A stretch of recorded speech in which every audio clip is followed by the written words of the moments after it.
extremely loud. We're gonna close the door because people are focusing out there. Yesterday we went deep sea fishing. That was the number one item on my bucket list. That was something I have wanted to do for so long. We didn't catch like a fish like I was imagining, like that big, but I am telling you, when Cody caught his fish that was 18 inches long. Yeah, it was about like that. Is that about right? Yeah, that's about right. That's about right. It was the most thrilling thing I've ever seen. Cody's smile was so big. What does Tootie want? Yeah. Tootie. Anyway, it was the most incredible day. It was so fun. But when I tell you that I woke up, I barely woke up. My body is so sore. I don't understand how my body is this sore. Everyone, okay, I did not get seasick on the boat, but last night I went to bed, I closed my eyes, I was dizzy. I was nauseous, and this morning I woke up and I was dizzy and I was nauseous. I was not sick on the boat. Lincoln and James, our friend, they got very sick on the boat. They were sick the whole time. Were you sick last night when you went to sleep? Not really. All right, well, so the ones that got sick on the boat weren't sick going to bed. My entire back, my entire shoulders, I think it was from bracing ourselves because you would hit the waves really hard. Not even really hard, but you had to take the impact, and I don't even know.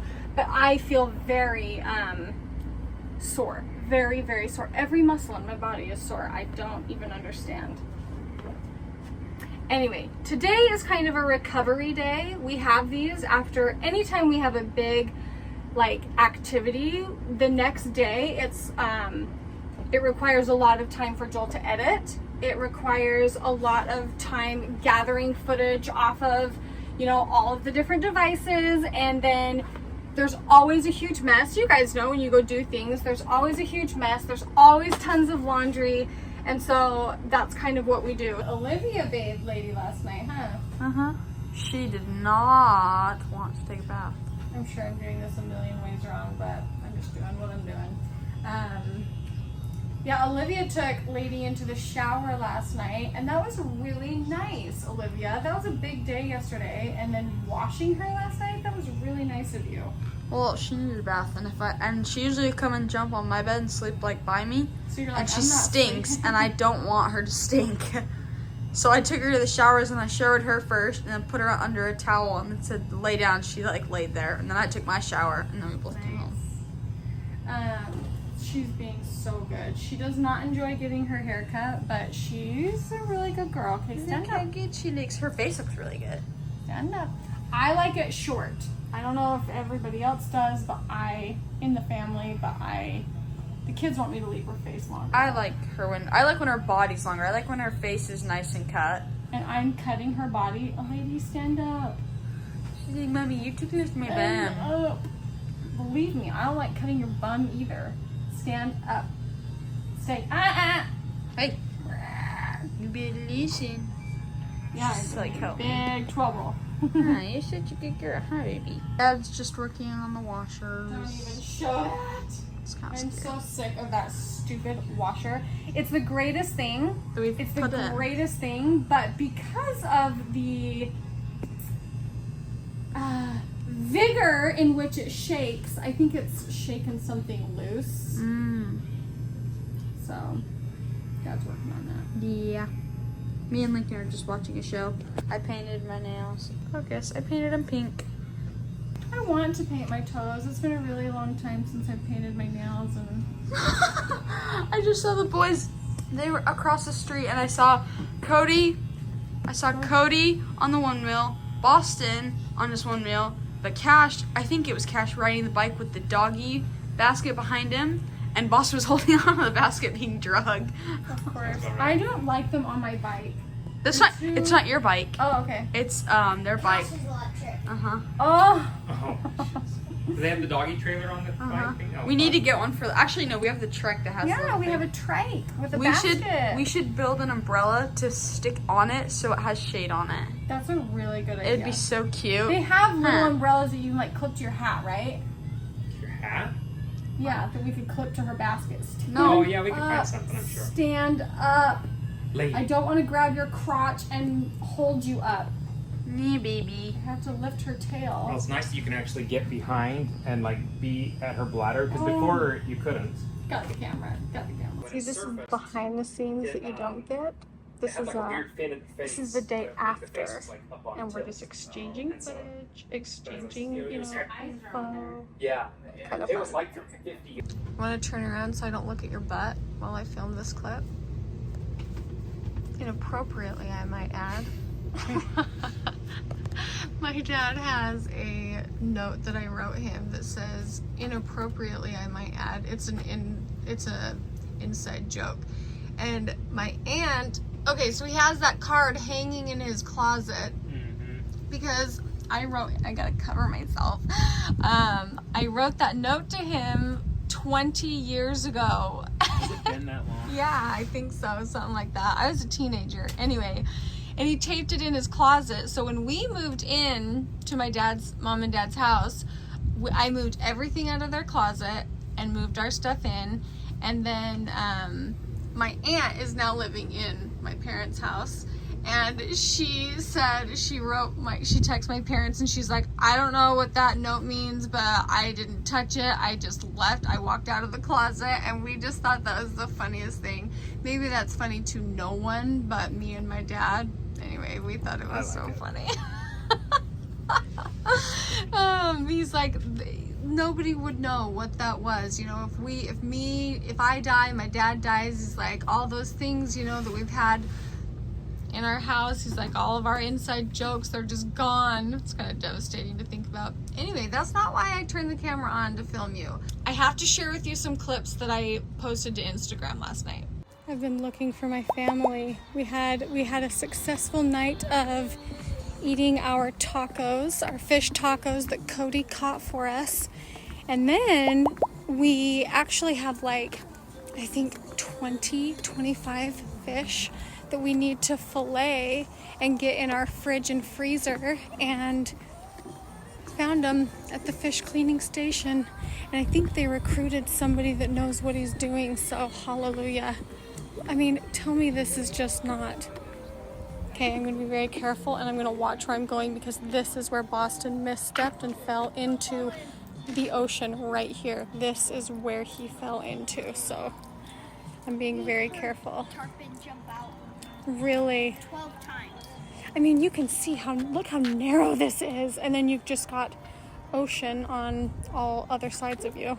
I wish it was a little lighter so I could show you, but you can see the, right there, that's a man-of-war jellyfish, and they're all over the place right here. This is where Boston fell in. It's just wild to me. But what else is wild to me is repeatedly as we've been here, people are so generous with their time. They're so willing to help you with what knowledge they have, and it just means the world to us. And so I hope that we can be that same way with others. And I know we try to be, but it's just a nice reminder to just be generous with your time, with your talents, with your knowledge. And that comes across by just being yourself. Just be yourself, and that's how you share it.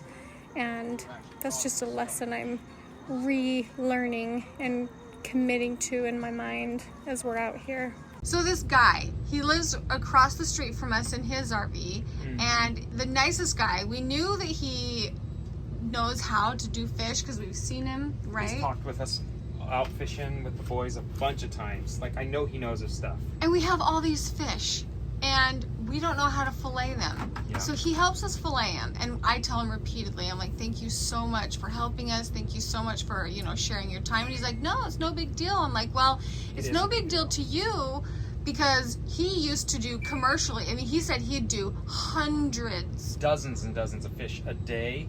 And he whipped our fish out in minutes. Minutes. It was so fast. He's like, no, it's no big deal. I'm like, well, it's no big deal to you, but to us, it's the difference of being able to eat our fish or not. So, you know, we go to bed just happy as a clam that our fish are We've got cut. all of our fish, like pounds of it. I bet there was 3 pounds of fish there. We were gonna make tacos out of and cook up.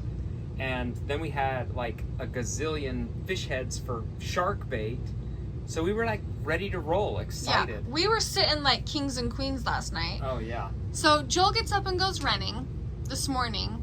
I come back and that guy's like kind of out eating his yogurt, pacing our street, and I typically don't see him in the mornings. He's like, oh good, I bumped into you. Okay, pause. Go turn the fridge off. That beep is driving me crazy. I wish I knew how to fix this. Just the slightest little bump. Stupid thing. So he was asking me like, did you eat that fish already? And I was like, no, we're gonna fish it up tonight, or cook it up tonight. And I was thinking I'll invite him, and he's like, good. He's like, throw it out. I'm like, what?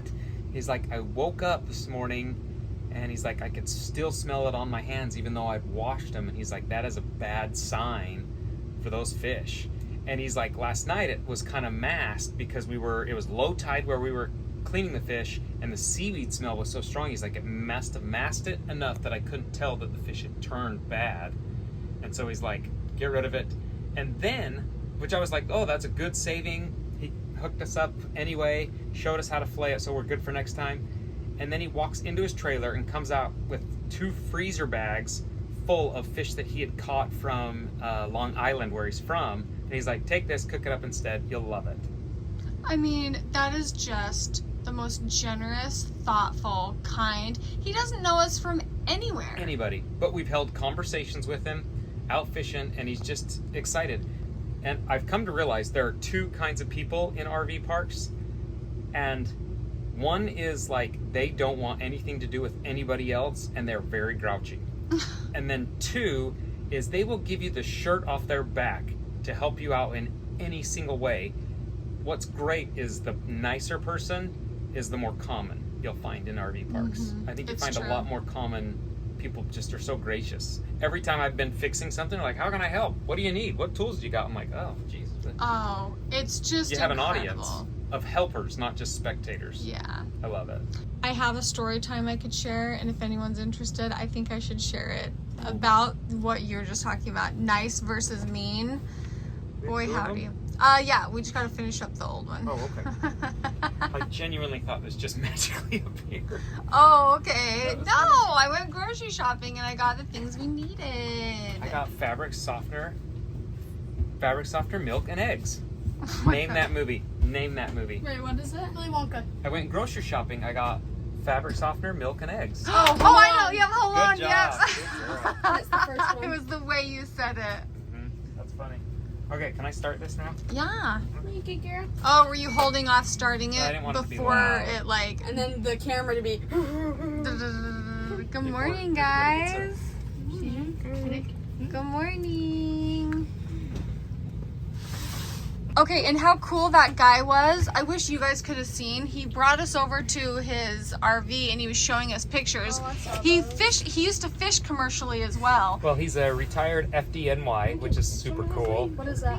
Fire Department of New York. Oh. So super cool stories.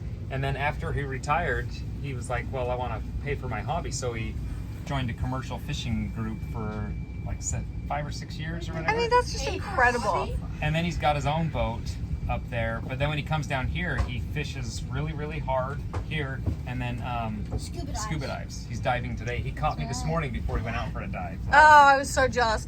He showed us pictures of fish that were taller than him Yeah. Huge fish. that he caught. I wonder what pole. He just has like a little itty bitty baby pole. It's just... Don't ask us why we've taken such an interest to fishing. It's just so therapeutic. We gotta go to Bass Pro today. Dang. Well, I mean, You also need to get. It's on I the way. love going to Bass Pro. I don't. It's expensive. You okay out there? Yeah. He just opened up the thing like. Well, we need to go to Bass Pro and Okay. get some smelling lures. I would love to go to Bass Pro and look at their cute clothes. Okay. We should go there right now. No. Wow. To close the vlog, how do you guys feel? Are you liking what we're doing? Yeah. Because you guys were super reserved coming. You didn't really want to leave your school, your friends. That's not true. I wanted to come so bad. You maybe did. I'm These two didn't. excited I'm to excited. come. I'm also excited to go home, but I love being here. It's been so fun. And we still have a month left, so. We do. All right. Do not touch a thing. Me and Dad are transferring footage. Do not touch that computer. Okay, it's done. Okay. All right. Say goodnight. Goodbye, everybody. Yay! Bye.